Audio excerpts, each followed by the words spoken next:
Welcome to Inside Cottonwood, where we showcase how we make Cottonwood a vibrant community.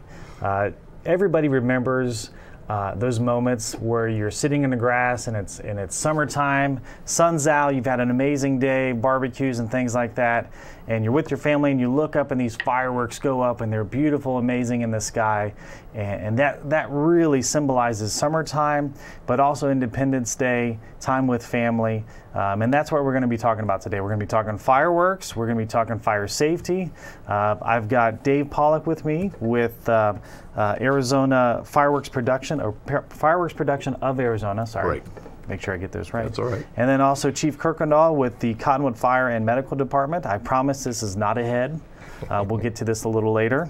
But first, you know, one of the things I always try to do with my family is explain why we celebrate this holiday and what it means. You know, there's those ones out there where you're like, well, I don't know why the tooth fairy comes on this day, but they do. It's when you lose your tooth, but that one's a little more challenging. But I wanted to read this to our viewers so they know why we celebrate this holiday and what it means. During the American Revolution, the legal separation of the 13 colonies from Great Britain in 1776 actually occurred on July 2nd, when the Second Continental Congress voted to approve a resolution of independence that had been proposed in June by Richard Henry Lee of Virginia, declaring the United States independent from Great Britain's rule. After voting for independence, Congress turned its attention to the Declaration of Independence, a statement explaining this decision, which had been prepared by a committee of 5. With Thomas Jefferson as its principal author, Congress debated and revised the wording of the Declaration, finally approved, and 2 days later, on July 4th, a day earlier, John Adams had written to his wife, which this is really interesting. The second day of July in 1776 will be most memorable epoch in the history of America. I am apt to believe that it will be celebrated by succeeding generations as the great anniversary festival. It ought to be commemorated as the day of deliverance by solemn acts of devotion to God Almighty. It ought to be solemnized with pomp and parade and with shows, games, sports, guns, bells, bonfires, and illuminations, from one end of this continent to the other, from this time forward, forevermore. And so that really is what kicked off the reason why we have fireworks, is that statement, that it should be celebrated. Bombs and celebrations across the country that we have succeeded from Great Britain. And if you go back in history and you look at the tyranny that took place between Great Britain and the colonies that had been settled over here in the New World, it was challenging. I don't know if you guys have any input on that and a little history. Feel free. Probably a very scary time. Yeah, could you imagine? No, I can't. It's like, we're going to send you over on a boat, and then you need to set up colonies, and we're going to send supplies, and then telling them, we've had enough. Right. Well, many of our forefathers came over to get away from England and from Europe and the rules and that, to be able to worship and to have the freedom that they wanted. So to continue to be under that tyranny from Britain was probably pretty unthinkable for them after a period of time. Yeah. Kind of like stepping off the cliff a little bit and hoping that you're going to land on 2 feet. So like earlier in the episode, I introduced Dave and Chief. Dave, you want to tell our viewers a little bit about yourself and your background and what you do? Well, I've lived in Cottonwood since 1984. Sometime in the in the late 90s or 80s, excuse me, I got involved in the firework business. It was something that I had always wanted to do from when I was just a little kid. Used to tell my friends, you know, we'd go to the big shows and I'd say, someday I'm going to do that. Nice. And got the opportunity, and I was a little hard-nosed about it. I wasn't just knocking on their door, I was banging on it. And, good for you. Anyways, they finally put me to work, and that was about 29 years ago. And I enjoy shooting fireworks. It's an adrenaline rush that probably you only feel if you're in battle. Yeah. You know, really, because these things are popping, and the percussion and fire falling on you and the noise and everything. But it's exciting, it's fun, and we enjoy doing it so that people can enjoy their celebration, whether it be 4th of July or New Year's or whatever it is. So what was the show for you where you were like, this is just unbelievable, I can't believe I'm doing this? I've had quite a few of those. I got to do 5 shows for the Diamondbacks back when they won the World Series. Got to meet all the players. I was standing in center field shooting fireworks. The stands were completely packed full of people. Oh, wow. And I have to be honest, the hair on the back of my neck was standing up. You know, it was exciting. I've got to do the Super Bowl, all the sports venues, rock concerts. I have done private shows for Senator McCain. Wow. At his property. So it's been an exciting little hobby of mine. Not really a career, but you know, I've met a lot of interesting people, and I've done hundreds and hundreds of shows. So when you're shooting fireworks off in a closed space like that at the Diamondback Stadium, I mean, how do you go about planning that out and setting everything up? And well, for the Diamondbacks, we shot what's called close proximity, which is easier to understand if you call them indoor fireworks. Yeah. And instead of shooting a ball like this, where it launches out of the mortar up 800 or 900 feet and then breaks, the close proximity stuff is ignited right out of the tube as it comes out. And then as it reaches a certain height, it's done. Okay. And so you can do that at an indoor place, and we just talk to the client, find out what they want, and then we need to know how high the roof was at that time. It's Bank One ballpark. Okay. So you know, we order stuff that only goes about that high, and then we did a lot of percussion stuff, which is just big explosions for home runs and things like that. The Super Bowl was different. We did shoot aerial shells like this, but we only shot them off the roof. We had very little pyro inside the building, and the reason for that was they can't evacuate the smoke out of that building quick enough. At the Phoenix Stadium? Yeah, at Cardinal Stadium. Okay. And so they were very limited as to what they wanted us to do indoors. And then... so you shot them off the roof for the Super Bowl? 3 weeks it took us to set all that up. Wow. Yeah. So you're straddling the roof, basically. You're up there hoping the wind just doesn't kick you off of it. First of all, you wouldn't get me up there to begin with. Getting up there's the hard part. Once you're on the roof, you're okay. Right. And then give me this torch and then tell me to go light these fireworks. Actually, we don't hand fire that stuff. It's all electric. Okay. And it was actually fired from a board down on the floor, right at the game side. Nice. But everything we did up there had to be brought up the nosebleed section to the catwalk, and then up the final set of stairs, and you pop out on the roof, and that roof is shaped like an egg. Exactly. So when you're walking, you know, you're walking, this foot's way down here and this foot's up here, and you're having to haul all this equipment out there. I don't remember how many stations. I think we had 18 stations around the roof, and miles of cable that had to be set up. Well, and it's the explosive to begin with. Right, yeah. Yeah. How many rounds, mortars, whatever, you know, fireworks did they use? Oh gosh, a few thousand probably. And you carried them up one by one. Yeah. Well, we carried them up in boxes. Oh, see, we made the boxes that with the tubes in them, and then we hauled all those up there. And you have a security wire that goes all the way around that roof, and you have to clip into that because they don't want you falling off the roof. Well, yeah, that'd be bad. And then all the boxes had to be clipped into that so that they didn't slide off the roof. And so then, once we set the boxes in place, then we put all the wire out. Then we brought the fireworks up. And we loaded them, and we had a plan. You know, so many reds and blues and greens go into, you know, this number, so that the guy on the floor, when he pushes that button, all the reds go off at once, all the greens go off at once.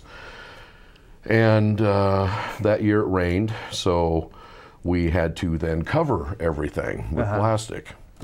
And then that was all for about 20 seconds worth of fireworks. I mean, it was really quick. Yeah, because I would be the guy who hit all the buttons at the same time. Like, let's just do it. Exactly. And that does happen at some shows. Yeah.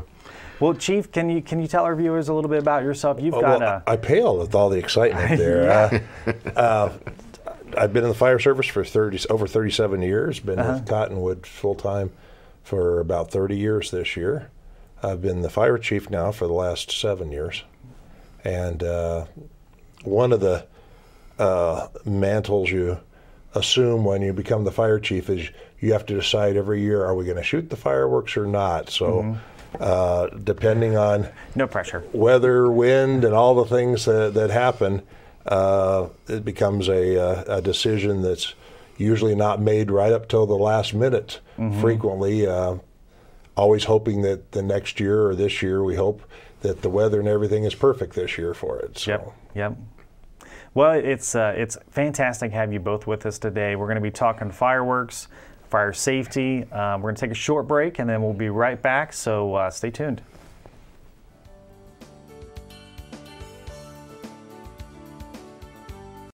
There are people who struggle with addiction and homelessness. Sometimes it may feel like there is nothing we can do to help. But there is. You can make a tax-deductible donation and help those in need transition away from homelessness. When you give someone a handout, you could actually be supporting an addiction. A better life starts with better health, especially for those living in the streets. Support solutions, not addictions. You can make a difference. Visit cottonwoodcares.com. This is Bruce Morrow, Transportation Manager for Cottonwood Area Transit. Remember, we cover the entire Verde Valley and Sedona. Cottonwood Area Transit has you covered wherever you want to ride in the Verde Valley, all day, every day. Take Cottonwood Area Transit through Clarkdale, Verde Village, and from 26 locations in Cottonwood. With Verde Links, it's a quick and easy trip to Sedona every day. Don't forget our connectors to Camp Verde. Visit cottonwoodaz.gov for Cottonwood Area Transit and take a seat. Let's go ride.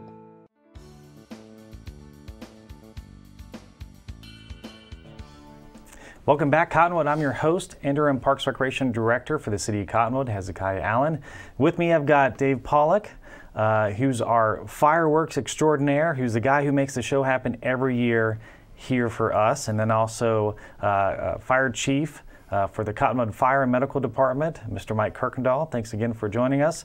We just got done chatting about fireworks and a little bit of history, why we shoot fireworks for Independence Day, and then now we're going to go over some background on fireworks. You know, we all see the poof and then the explosion, and we get to see the end result, so to speak. But there's a lot of history behind fireworks and how we got to this point. And Dave, let's chat back and forth.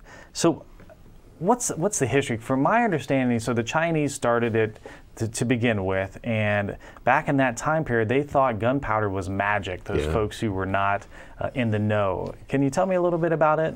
Well, I'm not really that up on it. I just know that the Chinese started it. I would say sometime in probably the 1600s. Okay. Could have been earlier. I believe they discovered it by accident, and from there, that people like me just got into, give me some of that, let's see what we can do. Right. And they started adding chemicals to it, and that made color. Oh, this blew up. Yeah. My dad lost his hand, So I'm sure a lot of it was trial and error, but eventually they learned how to send it up into the air and detonate it, and wow, that was cool. Right. So they've had all these years to improve on that, and they've really done a lot. Could you imagine being in that learning phase? No. And first of all, you just happened to find it. Right, yes. And then, wow, well, this was not what I was expecting. Yeah. And then start adding color to it and experimenting a little more. That would get intense quick. Yeah, I don't know how they produced fireworks way back then. I know how what's inside of these, but I'm sure that it's changed over the years. But I'm glad that they did make them. Because here we are today. That's right. Talking about it. Yeah. So let's go into a little bit about the fireworks and what makes the fireworks, what these are, and then Chief, if you don't mind chiming in every once in a while, that'd be fantastic. Because I know there's certain things in here that burn at different rates, and I'm sure the fire department has to be concerned with the fireworks and what kind of fireworks that we shoot, whether it's a 12-inch or an 8-inch or 20-inch, I don't know. So Dave, can you explain about the fireworks and what we have here and what this tube is? Okay, well, this is a 12-inch shell, which we don't shoot at Cottonwood, because for every inch of size of shell, you need 70 feet of clear space. So in a circle, that would be 140 feet per inch. And we just don't have that kind of room at Cottonwood. And matter of fact, statewide, the larger shells are starting to go away because everything's growing and we're losing that open distance to shoot the larger shells. But anyways, this is the fuse that we light. We load it into a mortar like this. Of course, for a 12-inch shell, it would be a 12-inch mortar. It has to be buried in the ground, and it cannot be lit by hand. It has to be lit electrically. This is called a safety fuse. We pull that off, and here I brought a little piece of match. This is called black match. It's paper with gunpowder fuse in the middle, but this is our safety cap. You remove the safety cap, you light it with a road flare right at the very tip, and it burns fairly slowly until it hits the paper. Once it hits the paper, it acts as a vacuum and it sucks itself through and burns at approximately 60 feet per second. So once we've done that, it burns down. And at the bottom of the shell here, it's filled with chunks of gunpowder.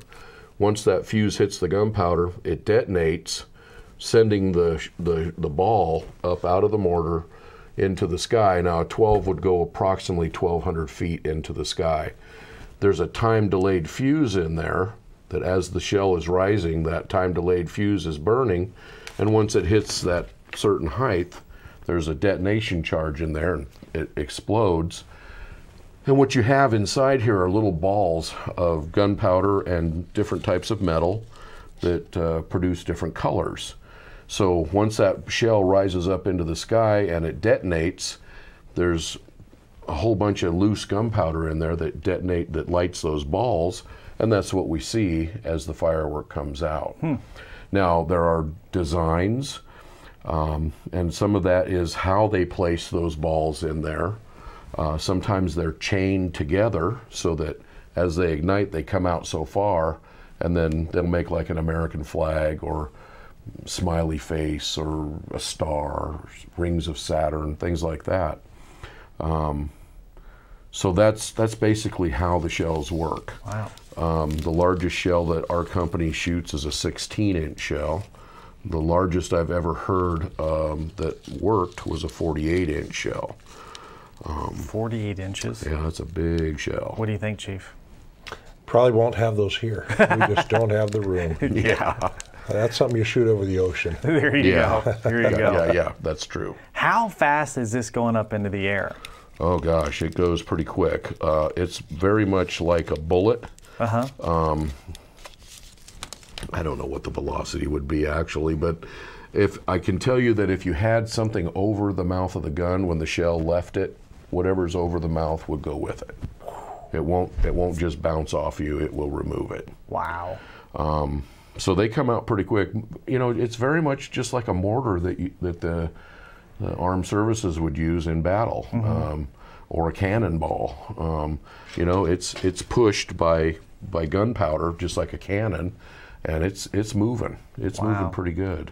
Actually, yeah. The real difference between the military is designed for the shell after it comes out of the mortar to explode when it gets back to the ground. Difference here is they explode up in the air, and that's where we worry about it from a safety standpoint. You know, if they don't explode in the air and do come back down before, then that can be a real problem. That's why we have those fallout zones and the safety zones for what the dimensions that the maximum distance that it can travel from the mortar should something not explode up in the air. Right. And also for the burning metal.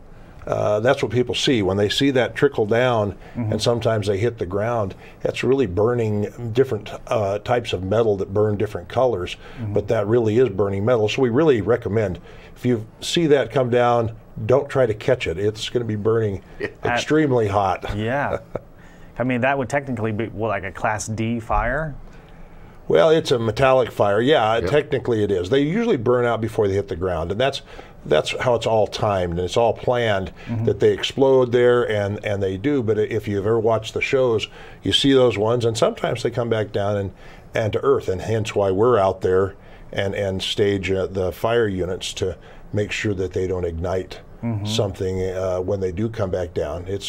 It's rare that they come back down to the earth, but in a normal show, we usually have 2 or 3 that make it back down to earth. And as long as they hit the ground and nobody, and they burn out very quickly. Yeah. And just so our viewers understand, when we say it's burning hot, like we're not talking like your oven at 425 degrees. We mean like... We're talking 3,000 to 5,000 degrees in most metals burning. Yeah. And so like anything in its way, it's basically just going to melt through. Oh yeah. Or stick to you. Or stick. Yeah. Continue to burn. So it's important to stay away from that stuff. Yeah. It's why we recommend, you know, I was going to get into this a little bit. We've got just a little bit of time. You know, fireworks, Dave's an expert. We like to see them done by their store. We all love fireworks. Yeah. Fire department, we love fireworks. What we don't love is people getting hurt from fireworks. And you know, some statistics, just a few little ones from the National Safety Council. In 2017, 8 people died from fireworks related accidents. In almost 13,000 required medical treatment from fireworks. Fireworks can be done, when they're done by professionals, can be a very safe event and a very enjoyable event. But we really, in fact, the city of ordinances and the city of Cottonwood don't allow any fireworks, even though the state has allowed some level of fireworks, what they call permissible fireworks, that are legal in Arizona. You're not allowed to fire those within the city of Cottonwood. Just the risks don't outweigh the reward. The reward in this place, or I should say, the risks do outweigh the rewards. Is probably the terminology I should use. Everybody worries about the vegetation and the things that we have here. My biggest fear when it comes time for 4th of July really isn't Dave and shooting off the fireworks. We have to watch and make sure everything is right, weather, wind, and all those things. My biggest concern every 4th of July is the people who are firing illegal fireworks within the city, because they don't go to the measures that we do to ensure that there's safety. And so I won't belabor that, but that is certainly... Because you guys, from my understanding, from kind of witnessing what you do, is that fallout zone, we manage the combustibles. You know what's in that area, you know where your risks are going to be, and then we have people on standby at the scene, so in case something happens, they can respond right away. When individuals throughout the community are shooting fireworks in an area that is very dense with population and homes and combustibles, there's no way to manage that. That's exactly right. You know, we have the Forest Service and we have the other fire departments that come and help us, and we put normally somewhere in the vicinity of 12 to 20 firefighters in a very small area, just looking for those things to come down. People doing this at home don't have the means. Most of them do not have the training, and you know, we just best left. I just encourage everyone, leave your fireworks, come out and enjoy the show that we have here. We put on an excellent show. Yes, we One do. of the best shows in the state. In the is state. put on here in Cottonwood. Come out and enjoy it, and let Dave and his professionals shoot the fireworks, and enjoy them that way. We hate to have anybody get injured, and we really hate to have fires. 4th of July traditionally is one of the busiest fire days in the country, directly related to fireworks related incidents. Well, they gave us a great segue there. We're going to take a short break, and then when we come back, we're going to talk the local show, what makes it so special, and how we manage it, and when the event is, and how to get there. So stay tuned. We'll be back with you here shortly. I didn't mean it. There are people who struggle with addiction and homelessness. Sometimes it may feel like there is nothing we can do to help. But there is. You can make a tax-deductible donation and help those in need transition away from homelessness. When you give someone a handout, you could actually be supporting an addiction. A better life starts with better health, especially for those living in the streets. Support solutions, not addictions. You can make a difference. Visit cottonwoodcares.com. This is Bruce Morrow, Transportation Manager for Cottonwood Area Transit. Remember, we cover the entire Verde Valley and Sedona. Cottonwood Area Transit has you covered wherever you want to ride in the Verde Valley, all day, every day. Take Cottonwood Area Transit through Clarkdale, Verde Village, and from 26 locations in Cottonwood. With Verde Links, it's a quick and easy trip to Sedona every day. Don't forget our connectors to Camp Verde. Visit cottonwoodaz.gov for Cottonwood Area Transit and take a seat. Let's go ride.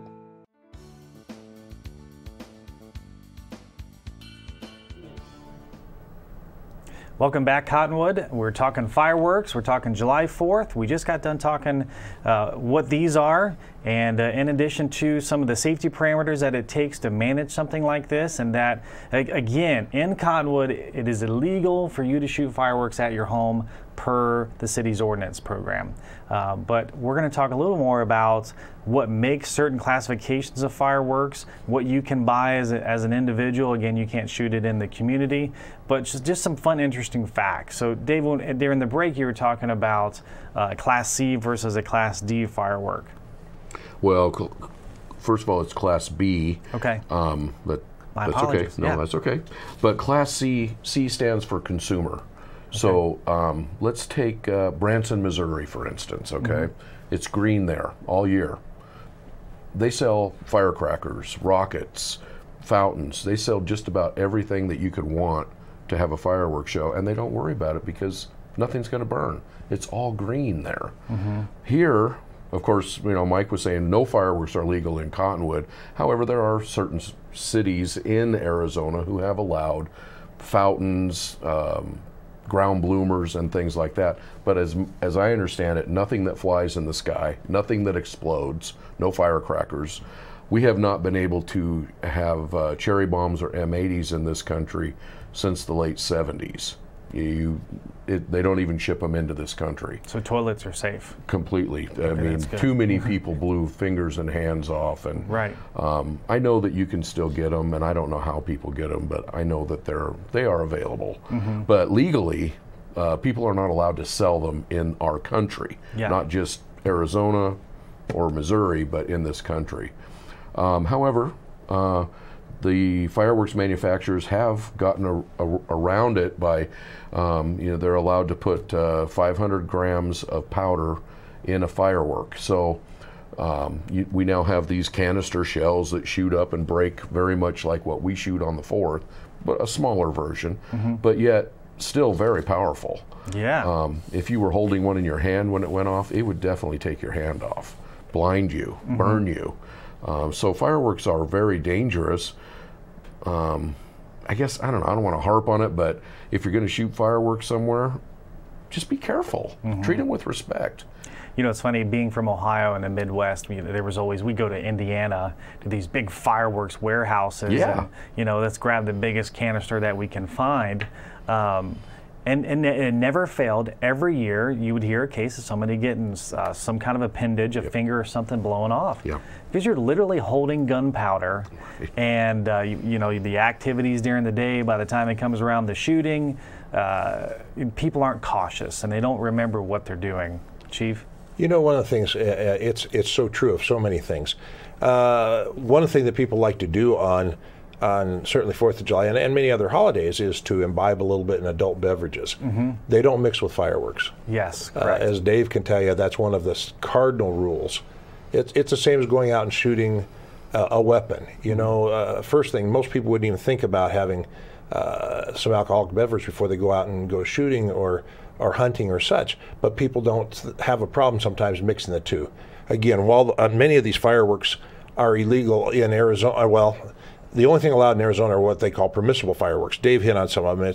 There's some, and you can buy them. The laws have stated now that even cities can't regulate whether you can sell them or not, but cities can regulate whether you fire them or not. So while you may be able to buy some of these permissible fireworks within the city limits of Cottonwood, the reality is you can't shoot them within the city limits of Cottonwood. Also, fireworks are illegal to shoot off in the forest.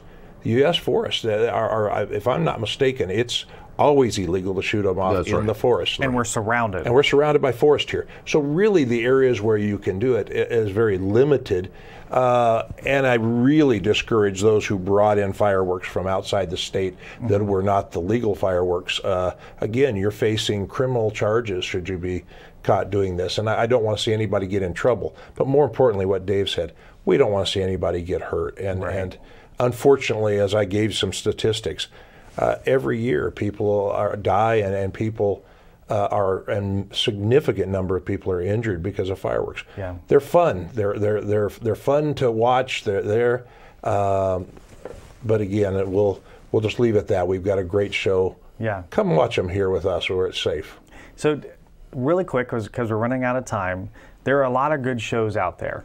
We happen to be better. Yes, we do. So explain to our viewers why. We've gone over the safety concerns about shooting your own fireworks and things like that, and we're cautioning you against that. But we're also going to tell you why our show is so great and why you should be at our show. Well, for one thing, the area that we shoot our fireworks in is ideal. There's just nothing out there to burn. The other thing is, Cottonwood has done a great job of funding the program. I don't remember what we're spending for the fireworks show, but I know we're shooting over 3,000 aerial effects. 3,000? Yes. Wow. Yes. And we have that slag pile behind us, and we utilize that. The mineral company has allowed us to get on their property and shoot fireworks from up there. So having the fireworks elevated already that high makes them that much more spectacular. But it's not just the fireworks. It's the city. You know, you're offering free food, watermelon, you've got other things going on. It's a community thing, and that's why we're there. Yep. It's our Independence Day. We're celebrating And coming together. Yeah, we're coming together as a community. And I do shows all over the place. There are other towns that do similar things like Cottonwood. Right. But Cottonwood, where else can you go for free and get all that? And at the end of the night, you have a nice fireworks show.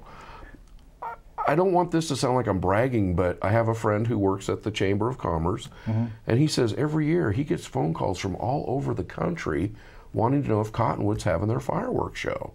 And that's a fact. Yes. Like that happens every year. Because you've told me in the past that there's really no other shows in the state besides those larger communities in the Phoenix area, and even then they can't shoot sometimes. Yeah. Where we've been able to shoot, we're lucky enough, the weather, where we shoot, the fire department for the great work that they do in managing the area, that we've been able to shoot. Yes. And the show that we put on is very comparable, if not better, than what you would get in the Phoenix area. Oh yeah. And we definitely. give you free food. Yeah. I crack up because could you imagine a plane flying over? Because literally the entire community is sitting on their roofs. If they're not at the event, they're on their roof, and just after having a barbecue down there with their family. I mean, that's what Independence Day is all about. Right. And that's what they meant, our forefathers, when they said, generations to come will celebrate this day when we gained our independence from Great Britain. When they stepped off that cliff is what we're celebrating. And we're celebrating all those folks who have sacrificed for us to keep that freedom that we fought so hard for. And this is the time of year where we come together and we celebrate that, and we do it with our families and our communities. And you can't help but just get your hairs to stand up this time of year. So just real quick, especially want to thank Amplify Broadcasting for sponsoring and helping out with July 4th. Minerals Research, Verde Valley Fairgrounds, Taylor Waste, Verde Kiwanis Chapter, Cottonwood Youth Advisory Commission, Fry's Food and Drug for donating all the food. And then especially, Dave, you mentioned this, the Cottonwood City Council for funding this program. Understanding that community is about bringing people together, quality of life, a sense of place. Cottonwood really represents an inspired, vibrant community. Chief, do you have anything else before we? No, again, as you kind of said it all, we celebrate our independence. Just yesterday, as we're filming this today, was 75th anniversary of D-Day. Yeah. Many people sacrificed for the freedom that we celebrate on the 4th of July, and I encourage people to have a wonderful time, enjoy the time, do it safely, but don't forget and to remember those who sacrificed for our freedom. There you go. Well, that's our episode of Inside Cottonwood for today. July 4th is coming up. If you haven't made preparations and invited your family to Cottonwood, please do so. And we'll see you for our next episode of Inside Cottonwood. I'm your host, Interim Director for the Parks Recreation Department, Hezekiah Allen. And special thanks to Dave and Chief Kuykendall for being here. And that's it. Thank you. All right.